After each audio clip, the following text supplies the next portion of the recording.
Hello friends, welcome back to my channel. So अब हम जो है पेपर 9 के यूनिट 3.4 की रिवीजन करेंगे, जिसमें है importance of laboratory, library, science fairs and exhibitions. So इनकी क्या इंपॉर्टेंस है लर्निंग टीचिंग, स्टूडेंट लर्निंग में, ठीक है, टीचिंग लर्निंग प्रोसेस में क्या इंपॉर्टेंस है इन सब की। सो उसके बारे में हम जानेंगे। First is laboratory. लेबोरेटरी यानी प्रयोगशाला। सो लेबोरेटरीज में क्या होता है, बच्चा जो है खुद से एक्सपेरिमेंट करेगा, ठीक है, उसको ऑब्जर्व करेगा कि क्या चेंजेस आ रहे हैं, ठीक है, क्या हम लाइक कोई भी एक्सपेरिमेंट कर रहा है, ठीक है, पेपर जला रहा है। तो पेपर जला रहा है तो यानी कि उसने माचिस लगाई, ठीक है, या फिर कोई आप मान लीजिए केमिस्ट्री का कोई एक्सपेरिमेंट कर रहा है, ठीक है, मैग्नीशियम के साथ में कुछ किया उसने। फिर वो देखता है कि अच्छा ये तो व्हाइट कलर का चेंज हो रहा है। तो वो क्या हो रहा है, उससे क्या होगा, वो बच्चा चेंजेस जो देख रहा है उसको ऑब्जर्व कर रहा है, ठीक है। और क्या होगा, इससे बच्चा जो है फिर कुछ ना कुछ ऑब्जर्व करके एक कंक्लूजन पे निकलेगा, फिर रिजल्ट बनाएगा बच्चा कि इतने एमएल के साथ ये होता है, जब मैं कोई सॉल्यूशन इतने एमएल का ले रहा हूँ तो उसके साथ में ये रिजल्ट निकलता है, ठीक है। फिर उसके बाद में एक कंक्लूजन, उसको एनालाइज करके एक कंक्लूजन निकालेगा, ठीक है। और फिर क्या होगा, उसका एक साइंटिफिक जो होगा ना टेम्पर बनेगा, यानी कि एक वैज्ञानिक साइंटिफिक दृष्टिकोण हो जाएगा चीजों को लेकर, ठीक है। तो वो daily day to day life में भी अपना जो है एक साइंटिफिक दृष्टिकोण रखेगा हर चीज को लेके। लाइक अगर वो प्लांट्स को देखेगा तो उसको पता चल रहा होगा कि हरी पत्ती है, इसका मतलब इसमें क्लोरोफिल है। और अगर कोई येलो कलर की पत्ती दिख रही है, उसको लीव्स दिख रही है, इसका मतलब वो समझेगा कि इसमें क्लोरोफिल नहीं है। तो वो समझेगा, फिर उसके बाद में वो मतलब ये किसी को बोल नहीं रहा है, वो इंटरनली अपने माइंड में ये चीज सोच रहा है, क्योंकि उसका दृष्टिकोण, अब आप देखिए, दृष्टिकोण अगर आपका किसी चीज को लेके पॉजिटिव है तो आप उसके बारे में पॉजिटिव सोचेंगे। नेगेटिव है तो आप, अगर वो कुछ भी कोई सामने वाली चीज अच्छी हो चाहे बुरी हो, आपका अगर दृष्टिकोण पॉजिटिव तो आपको वो अच्छी लगेगी, पॉजिटिव लगेगी। नेगेटिव है तो आपको नेगेटिव ही लगेगी, चाहे वो ठीक हो या गलत हो, सही गलत की पहचान, ठीक है। सो साइंटिफिक दृष्टिकोण भी इसका मतलब ये है कि सामने कोई चीज होगी वो आप साइंटिफिकली सोच रहे होंगे, ठीक है। लाइक अगर कोई पत्ती रखी, मैंने आपको जैसे बताया, तो आप उसमें सोच रहे होंगे कि बच्चा जो सोच रहा होगा कि हरी पत्ती है, इसका मतलब क्या होगा कि ये हरी पत्ती है, इसमें क्लोरोफिल होगा, क्लोरोफिल होगा, ठीक है, इसीलिए इसकी वजह से इसका कलर ग्रीन है। येलो कलर की पत्ती है, इसका मतलब इसमें क्लोरोफिल नहीं है। फिर दूध को देखते तो वो सोच रहा होगा इसका व्हाइट कलर क्यों है, ठीक है, यानी कि इसमें अब जो है दही है तो यानी कि लैक्टोबैसिलस की वजह से बना है। तो वो सब क्या है, बच्चा जो है ऑब्जर्व कर रहा है, और फिर क्या है, जो उसने प्रैक्टिस, जो लैब्स में उसने प्रैक्टिस की थी उसकी वजह से उसका जो दृष्टिकोण होगा वो वैज्ञानिक हो जाएगा, ठीक है। वो चीजों को देखना भी दृष्टिकोण, जो चीजों को भी साइंटिफिक तरीके से देखेगा, ठीक है। जो लेबोरेटरीज है बच्चे को क्या होती है, हैंड्स ऑन एक्सपीरियंस करवाती है। हैंड्स ऑन एक्सपीरियंस मैंने आपको बता दिया है, ठीक है। प्रैक्टिकल अंडरस्टैंडिंग देती है बच्चे को, ठीक है, और साइंटिफिक कंसेप्ट समझाती है। इसका बेनिफिट्स क्या होंगे, बच्चा जो है ऑब्जर्व, बच्चे की observation skills, experiment skills improve होंगी। बच्चा जो है और ज्यादा कॉन्फिडेंट हो जाएगा, ठीक है। बच्चा जो है और ज्यादा क्यूरियस हो जाएगा, चीजों को लेकर उनके बारे में जानने की इच्छा करेगा। नेक्स्ट है थ्योरी एंड प्रैक्टिस। बच्चा जो है क्लासरूम में थ्योरी पढ़ रहा है, जो क्लासरूम में टीचर थ्योरी पढ़ा रहा है, टीचर जो बच्चे को, वो जो थ्योरी है वो बच्चा जब प्रैक्टिकल करेगा उससे रिलेट कर सकेगा। जो प्रैक्टिस बच्चे ने की है, जो ऑब्जर्वेशंस किए हैं, तो वो बच्चा जब ऑब्जर्व कर रहा होगा, जब वो रिजल्ट निकाल रहा होगा, जब रिजल्ट ऑब्जर्व कर रहा होगा, देख रहा होगा, तो उसका साइड बाय साइड जो है एक कोरिलेशन बन रहा होगा, वो उसको लिंक कर सकता होगा जो थ्योरी उसने क्लासरूम में पढ़ी है, ठीक है। तो यानी कि वो कनेक्शन उसका थ्योरी और प्रैक्टिस, प्रैक्टिकल जो है उसके बीच में बन जाएगा। Second is library. लाइब्रेरी में क्या होता है, एक ऐसा रिसोर्स है जहाँ पे बच्चे को जो है इंडिपेंडेंट लर्निंग मिलती है। बच्चा जो है कोई भी बुक पढ़ सकता है, ठीक है। कई बार क्या होता है, हमें लगता है कि हमें क्या एक्सप्लोर करने की जरूरत होती है। लाइक स्कूल में हमने सिर्फ मैथ, साइंस और एसएस पढ़ा है, ठीक है, क्लासरूम में टीचर यही पढ़ा रहा होता है। अब लाइब्रेरी में हम जा रहे हैं तो हमें मतलब हो सकता है गाड़ियों के बारे में कोई मिल जाए मैगजीन, ठीक है। कोई हो सकता है स्पेस क्राफ्ट के बारे में मिल जाए, कोई हो सकता है किसी एनिमल्स के बारे में, कोई इंसेक्ट्स के बारे में, कोई हो सकता है कोई प्लांट्स के बारे में, ठीक है। तो किसी ना किसी के बारे में कुछ भी हमें मिल सकती है इन्फॉर्मेशन। सो हम अगर कुछ उसको पढ़ रहे होंगे तो क्या पता हमें पता हो कि अरे ये तो इतना इंटरेस्टिंग है, हमारा इंटरेस्ट उसमें इतना ज्यादा बन जाए कि अब तक हम बड़े होकर उसमें स्कॉलर बने, उसमें कोई रिसर्च कर सके, उसमें कोई साइंटिफिक बन सके। सो लाइब्रेरी में बच्चे का जाना बहुत ज्यादा जरूरी है, क्योंकि वहां पे क्या है, वैरायटी ऑफ बुक्स बच्चे को मिलेंगी, वैरायटी ऑफ इंटरेस्ट जो होंगे बच्चा उसमें वहां पे बना सकता है, जब बच्चा वो different different kinds of books को रीड करेगा, ठीक है। हो सकता है कोई बुक बुक बुक बच्चे को बोरिंग बोरिंग लग रही होगी, लेकिन कोई ऐसा भी हो सकता है कि कोई ऐसी बुक हो जो बच्चे को इतना इंटरेस्टिंग बना ले। लाइक टेस्ला है, तो अगर मतलब इतने लेवल पे वो जो जैसे अभी गाड़ियों का कर रहे हैं, स्पेस क्राफ्ट में कर रहे हैं। सो क्या पता कोई लाइब्रेरी में बैठा हुआ बच्चा भी उतने लेवल तक, बड़े लेवल तक पहुंच सके। ठीक है। अब नेक्स्ट इज, अच्छा इसमें है इसकी हैबिट्स, अच्छा बेनिफिट्स क्या होंगे। बच्चा जो है रीडिंग हैबिट्स बन जाएंगी, ठीक है, सेल्फ लर्निंग की आदत बढ़ जाएगी बच्चों को। बच्चे में जो है रिसर्च जो होगी, क्रिटिकल थिंकिंग बच्चे में इंप्रूव होगी। ठीक है। और करिकुलम को में भी सपोर्ट करता है, जैसे कोई अगर बच्चा कंटेंट पढ़ रहा है, कोई बुक पढ़ रहा है, हो सकता है वो उसकी थ्योरी से रिलेटेड हो, ठीक है, उससे संबंध रखती हो, तो बच्चा उससे कनेक्ट कर सकता है। And third is science fair, यानी कि जो विज्ञान में लगते हैं, इसमें बच्चे को क्या होता है, कोई भी साइंटिफिक आइडियाज जो होते हैं बच्चों को वो दिखाने का मौका मिलता है। उसमें उन बच्चों को जो है मॉडल्स या कोई एक्सपेरिमेंट करके दिखाना या कोई प्रेजेंटेशन ऐसे देनी। मैक्सिमम टाइम जो है मॉडल्स ही होता है बच्चों के साथ में, या फिर कोई एक्सपेरिमेंट ही होता है जो बच्चों को दिखाना पड़ता है साइंस फेयर्स में, जिससे बच्चों जो है और ज्यादा इंटरेस्ट दिखाता है बच्चा अपने साइंटिफिक आइडियाज भी, जो नए नए आइडियाज और भी बच्चों को आ सकते हैं।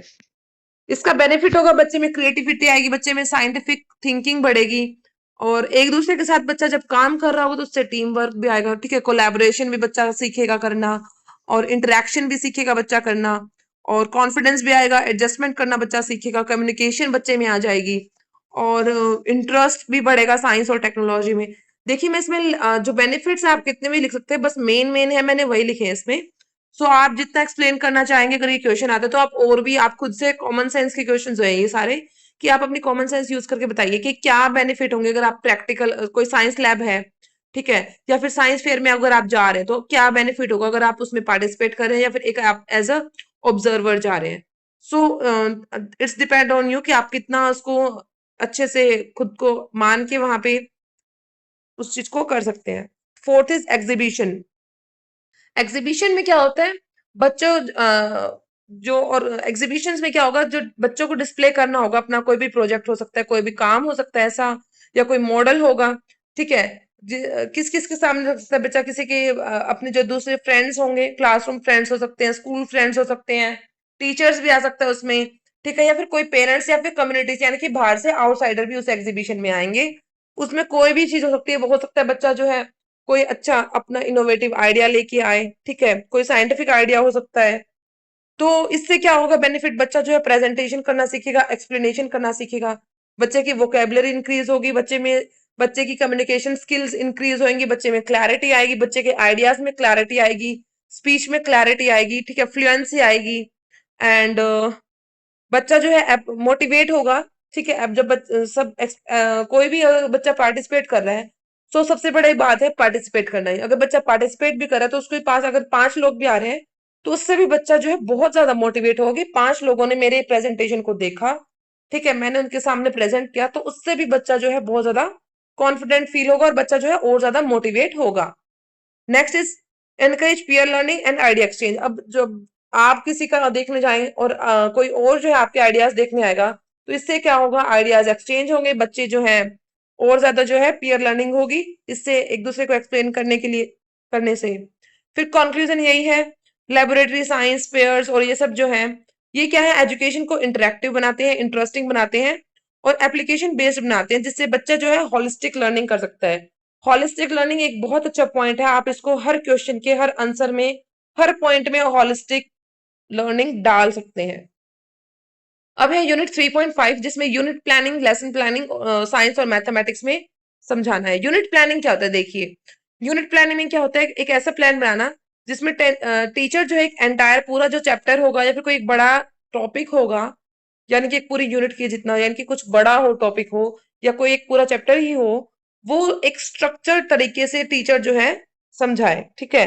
तो पढ़ाने के लिए, जब एक चैप्टर पढ़ाने के लिए जब टीचर पूरे, या फिर एक टॉपिक को पढ़ाने के लिए टीचर जो है प्लानिंग करता है, टीचिंग प्लानिंग करता है, तो उसको हम बोलेंगे यूनिट प्लान, ठीक है।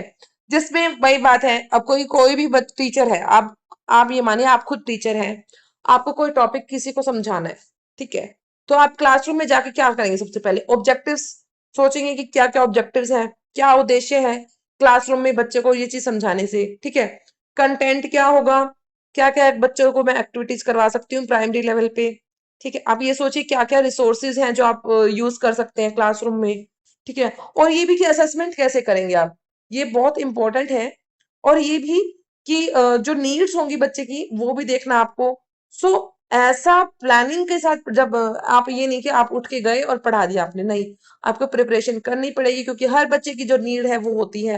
हो सकता है आपको डायग्नोस्टिक लर्निंग करवानी पड़ जाए वहां पे। ठीक है। जो यूनिट प्लानिंग का मैंने आपको मतलब समझा दिया है, की फीचर्स है इसमें कि पूरा एक यूनिट या एक चैप्टर उसकी प्लानिंग की जाती है। ठीक है। Focus on long term learning के लिए फोकस है, ये फोकस करती है। फिर है सीक्वेंस में होता है, टाइम मैनेजमेंट भी होता है कि टाइम मैनेजमेंट आपने देखा होगा, लेसन प्लानिंग में भी टाइम मैनेजमेंट आता है कि कितने मिनट में हमें रिवीजन करवाने हैं, कितने मिनट में हमें बच्चों से इंटरेक्ट करना है, फिर कितने मिनट में टॉपिक समझा के फिर कितने फीडबैक भी जो होता है वो लेना है। सो टाइम मैनेजमेंट बहुत ज्यादा इंपॉर्टेंट रोल प्ले करता है। फिर है ये हम वीकली या मंथली प्लानिंग के लिए यूज करते हैं। ठीक है। वीकली या मंथली प्लानिंग के लिए जैसे कि टारगेट रखते हैं हम लॉन्ग लॉन्ग टर्म प्लानिंग के, कि हमें जैसे ये मान लीजिए 6 महीने में हमें इतना सिलेबस करना है, तो हमारा टारगेट रहेगा कि हम 1 महीने में एटलीस्ट इतना कर लें। ठीक है। 1 वीक में इतना सिलेबस कंप्लीट हो जाए, तो वो एक यूनिट प्लानिंग होगी। ठीक है। Next is lesson planning. अब इसमें पार्ट आ गया, कोई एक चैप्टर आ गया। ठीक है। जिसमें क्या है, कोई एक छोटा से छोटा टॉपिक हो या कोई कंसेप्ट हो छोटा से छोटा, एक पीरियड का जो होगा उसको हम लेसन प्लानिंग बोलते हैं। ठीक है। लेसन प्लानिंग का मतलब कैसे, कि आज आपको क्लास लेनी है, लाइक आज आपकी एसएसटी की क्लास है या मैथमेटिक्स की क्लास है। सो आज आपको उस क्लास में जाके कैसे पढ़ाना है, वो लेसन प्लानिंग होगी। ठीक है। यूनिट प्लानिंग क्या होगी, पूरे चैप्टर के बारे में। और लेसन प्लानिंग एक टॉपिक, जैसे मान लीजिए आपको समझाना था डिवीजन, है ना, तो अगर मैं फर्स्ट क्लास जो होगी मेरी डिवीजन के लिए, डिवीजन के बारे में मतलब मुझे 1 हफ्ते में पूरा रिवाइज करवाना है बच्चों को। ठीक है। 1 हफ्ते में पूरा डिवीजन सिखाना है। तो फर्स्ट क्लास क्या होगी मेरी, कि बच्चों को मैं जो है एडिशन, सब्ट्रैक्शन, मल्टीप्लीकेशन रिवाइज करवाऊं, है ना, और डिवीजन के बारे में थोड़ा सा एग्जाम्पल के थ्रू समझाऊं। सो ये सब मेरा जो फर्स्ट क्लास में होगा, ये एक लेसन प्लानिंग होगी। और जो पूरे हफ्ते में कैसे समझाना है, पूरे हफ्ते का जो मैं रिकॉर्ड लेके चलूंगी, दैट इज यूनिट प्लानिंग। ठीक है। बहुत इजी तरीके से मैंने समझा दिया है, इससे ज्यादा सिंप्लीफाइड मैं नहीं कर सकती हूँ। सो हाँ, इसमें क्या होगा, स्टेप बाय स्टेप प्लानिंग होगी टीचिंग की। ठीक है। एक छोटे से छोटे सिंगल टॉपिक की और कंसेप्ट की। ठीक है। और it is more detail than unit planning. Unit planning जो होगी उससे ज्यादा डिटेल में होगा, ऑब्वियसली मैंने आपको बहुत अच्छे से समझा दिया ये। की फीचर्स क्या होंगे, डेली टीचिंग पे फोकस होता है इसका। ठीक है। इसमें भी ऑब्जेक्टिव होंगे, टीचिंग स्टेप्स भी इंक्लूड होंगे, क्वेश्चंस होंगे और एक्टिविटीज भी होंगी। और स्मूथ डिलीवरी हो लेसन की इसमें कोशिश ये की जाती है, टीचर जो है वो जो लेके आया है अपना लेसन प्लान, उसके अकॉर्डिंग पढ़ाएगा तो टीचर जो है फ्लुएंटली स्मूथली पढ़ा सकता है। टीचर को बीच में रुकावट नहीं आएगी, क्योंकि उसका जो पूरा जो रोड मैप उसको मिल रखा है, एक एक तरह से ये मान लीजिए, तो उससे क्या होगा, टीचर स्मूथली पढ़ा सकेगा। और क्लासरूम जो होगी इससे क्या होगी, ज्यादा इंटरेक्टिव भी होगी, फोकस लर्निंग होगी, क्योंकि टीचर का ध्यान पूरा पूरा क्लासरूम में रहेगा। उसका ये ध्यान नहीं रहेगा कि अब मुझे क्या पढ़ाना है और कैसे पढ़ाना है। उसका टीचर का जो है सारी चीज वो फिक्स हो चुकी है। नेक्स्ट इज लेसन प्लानिंग और यूनिट प्लानिंग इंपॉर्टेंट क्यों है, दैट इज वेरी इंपॉर्टेंट। सो क्या क्या इंपॉर्टेंट है, क्लैरिटी ऑफ ऑब्जेक्टिव, ये मैंने बता दिया आपको कि टीचर को जो है ये पता होना चाहिए कि क्या सिखाना है और क्यों सिखाना है। बेटर अंडरस्टैंडिंग, यानी कि सब्जेक्ट जो है बच्चों को बच्चों की जो समझ के अकॉर्डिंग होना चाहिए, बच्चे के लेवल के अकॉर्डिंग होने चाहिए। ठीक है। टाइम मैनेजमेंट भी, टाइम का सही उपयोग कर सके बच्चे, ऐसे हो। लॉजिकल सीक्वेंस में हो, यानी कि प्रॉपर एक सीक्वेंस में बच्चा जो है पढ़े। एक्टिव लर्निंग, बच्चा जो है एक्टिव लर्निंग करे। ठीक है। बच्चा जो है खुद इंक्लूड हो उस एक्टिविटीज में और लर्निंग करे। Next is evaluation planning. Evaluation यानी कि मूल्यांकन, जो कि लर्निंग से पहले भी हो सकता है और बाद में भी हम कर सकते हैं। और सॉरी, लर्निंग जो है, सॉरी, मूल्यांकन जो है वो तो डायग्नोस्टिक लर्निंग हो जाएगी, जो मूल्यांकन जो लर्निंग से पहले होगी। इवैल्यूएशन तो लर्निंग के बाद ही होता है। सो जो इवैल्यूएशन कैसे करना है वो भी पहले से प्लानिंग ही होगी उसकी भी। ठीक है। अब ये पॉइंट्स है कुछ इंक्लूड करने चाहिए हमें जो साइंस और मैथ्स लेसन प्लान में। ठीक है। सबसे पहले topic name, general, specific, objectives, ये आपको क्वेश्चन पेपर में नहीं लिखना है ऐसा। बट आप अगर क्वेश्चन पेपर आता है कि व्हाट इज लेसन प्लान, तो उसमें आप थोड़ा सा ऐसे बता सकते हैं कि इस तरीके से हम उसको लेसन प्लान को प्लान करते हैं। फर्स्ट हम टॉपिक नेम लिखेंगे, फिर general, specific, objectives, general objectives क्या होंगे और सब स्पेसिफिक ऑब्जेक्टिव्स क्या होंगे वो लिखेंगे। टीचिंग एड्स यानी कि आप जो एड्स यूज करें, जो सामग्री, जो चीजें आप यूज करें टीचिंग के लिए, प्रोजेक्टर, मॉडल्स, चार्ट या कोई भी रिसोर्सेज जो है आप यूज कर रहे हैं, ठीक है। फिर प्रीवियस नॉलेज टेस्टिंग, मैंने बताया कि पहले जो है डायग्नोस्टिक लर्निंग जिस इसको ही बोलेंगे हम, कि बच्चे की जो है नॉलेज जो पहले की है टॉपिक पढ़ाने से पहले, कि वो बच्चा एबल है यानी उस चीज को समझाने से पहले बच्चे की प्रीवियस नॉलेज टेस्ट करना। फिर प्रेजेंटेशन कैसे करनी है, पहले क्या समझाना है, क्या टॉपिक समझाना है, उसके बाद नेक्स्ट टॉपिक क्या होगा, उसकी जो है स्टेप्स पूरे प्रॉपर लिखना। एक्टिविटीज और क्वेश्चंस जो बच्चों से बीच बीच में पूछे जाएंगे और करवाए जाएंगे, उसका पूरा लिखना डिटेल्स। फिर ब्लैक बोर्ड पे क्या हम काम करवाएंगे वो चीज भी लिखना। फिर रिकैप एंड होमवर्क यानी कि वापस से रिविजन करवा के उनको होमवर्क देना, और फिर इवेल्युएशन करना। ये सब जो है लेसन प्लान में हम लिखते हैं। एग्जाम्पल मैंने इसमें देख लिया, लिख दिया, आप चेक कर सकते हैं। कंक्लूजन यही है कि साइंस और मैथ्स को अगर हमें ज्यादा इफेक्टिवली पढ़ाना है, ठीक है, तो हमें क्या है, एक ऑर्गेनाइज तरीके से इफेक्टिवली बच्चों को पढ़ाना चाहिए, जिससे बच्चा जो है लर्निंग जो है बच्चे की क्लैरिटी, लर्निंग में क्लैरिटी आएगी और इंटरेस्ट भी बढ़ेगा। Thank you so much guys. इसमें इतना ही है। एक मैं आपको एक लेसन प्लान की जो है वो एक पिक डालनी भूल गई हूँ, मैं उसको ऐड ऑन करके या फिर मैं एक अलग से वीडियो डाल दूंगी। That is very important for lesson planning.